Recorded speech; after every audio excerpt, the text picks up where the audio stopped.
मध्य प्रदेश की पूर्व सीएम एवं भाजपा की फायर ब्रांड नेता उमा भारती एक बार फिर से अपने बेबाक बयानों से सुर्खियों में है।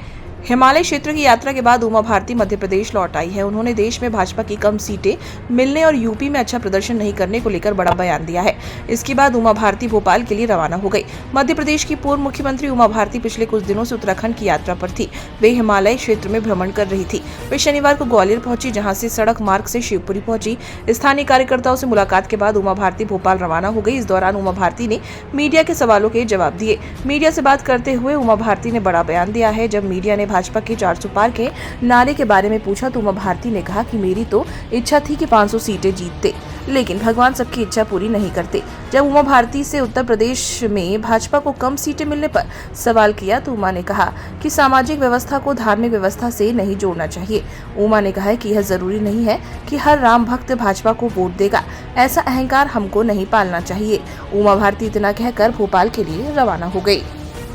दीदी, सबसे पहले तो ये है कि 240 पर क्यों अटक गई गाड़ी, 400 पार क्यों नहीं? इसके बारे में तो आप जगत प्रकाश नड्डा जी से पूछिए। मेरी इच्छा ये थी कि हम तो 500 पार करें। तो आपकी इच्छा पूरी क्यों नहीं हुई?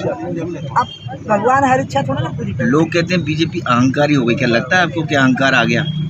नहीं, ऐसा बिल्कुल नहीं है। प्रधानमंत्री जी ने अपने आप को प्रधान सेवक कहा हमेशा। हम सब ने अपने आप को मोदी का परिवार कहा। कोई अहंकार कारण नहीं है। अब समीक्षा बीजेपी करेगी अपने लेवल पे, जो लोग समीक्षा करेंगे उनमें मैं शामिल नहीं हूँ, इसलिए मैं नहीं बता सकती क्या एनालिसिस करेंगे। बाकी मध्य प्रदेश में जो सरकार काम कर रही है, आपको लगता है कि वो ठीक काम कर रही है? पहली बात तो है कि मोहन यादव, देखो पहली बार हुआ है जब से मध्य प्रदेश बना है कि हम पूरी सीटें जीती। इसके पहले मेरे समय पे हम सबसे ज़्यादा जीते थे 29 में से 25, फिर जीते हम 29 में से 27, फिर हम जीते 29 में से 28 और अंत में हम पूरी की पूरी जीत गए। तो मोहन तो प्रगति की ओर ले गए। हाँ, और वो बहुत ही सरल और विनम्र व्यक्ति है। दीदी, उत्तर प्रदेश में हार की क्या वजह मानती हैं? यूपी में सीटें कम हो गई। इसमें बीजेपी निश्चित रूप से सीटें कम हुई है और इसमें बीजेपी अपने लेवल पर समीक्षा करेगी। मुझे अपना जो इनपुट देना होगा, लेकिन मैं अच्छा रहा आपने ये सवाल कर लिया। आप एनडीटीवी के रिपोर्ट, मुझे बहुत जरूरी ये बात कहनी है। आपको हिंदू समाज का मन समझना पड़ेगा। हिंदू समाज ना समाज व्यवस्था और धर्म व्यवस्था को एक नहीं करता। ये इस्लामिक समाज है जो धर्म और समाज की व्यवस्था को एक करके चलता है। इसलिए वोट वो सामाजिक व्यवस्था के अनुरूप है।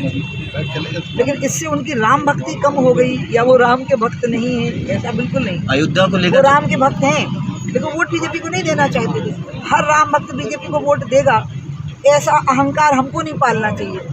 और जो हमको वोट नहीं देता वो राम भक्त नहीं है, ये शंका भी हमें नहीं करनी चाहिए। यही बात है, उनकी समाज व्यवस्था अलग है, वहाँ कहीं कोई अनदेखी हो गई है जिसका ये परिणाम और कुछ नहीं। क्या उत्तर प्रदेश में अब जो कुछ भी तस्वीर सामने आई भाजपा के, उसके बाद क्या मथुरा का मामला तूल पकड़ेगा? जब हम 6 दिसंबर के बाद हार गए हैं उत्तर प्रदेश, आप लोग भूल रहे हो, फालतू में मोदी और योगी को ब्लेम कर रहे हो आप। 6 दिसंबर का ढांचा गिरने के बाद जब सरकार गिरा दी गई और सरकार बनी, तो हमारी कहाँ बनी? हम तो हार गए थे ना वहाँ पर। लेकिन हमने अयोध्या को अपने एजेंडे से बाहर नहीं किया था। हमारे हर चुनाव में अयोध्या रही। हमने अयोध्या को वोट से नहीं जोड़ा, तो मथुरा और काशी भी वोट से नहीं जुड़े हैं, हमारे हृदय से जुड़े हैं। आखिरी सवाल पूछेंगे आपसे कि जो परिस्थितियां अब केंद्र में बनी है नई, कि उसमें कहीं ना कहीं अलायंस को साथ लेकर चलना पड़ेगा, तो क्या आपको लगता है कि इसमें कॉम्प्लिकेशन सामने आएंगे? नहीं आएंगे, क्योंकि दोनों हमारे पहले भी साथी रहे हैं। नीतीश तो हमेशा से ही हमारे साथी रहे हैं। चंद्रबाबू नायडू पिछले समय पे भी हमारे साथी थे, अटल जी के समय पे भी हमारे साथी थे।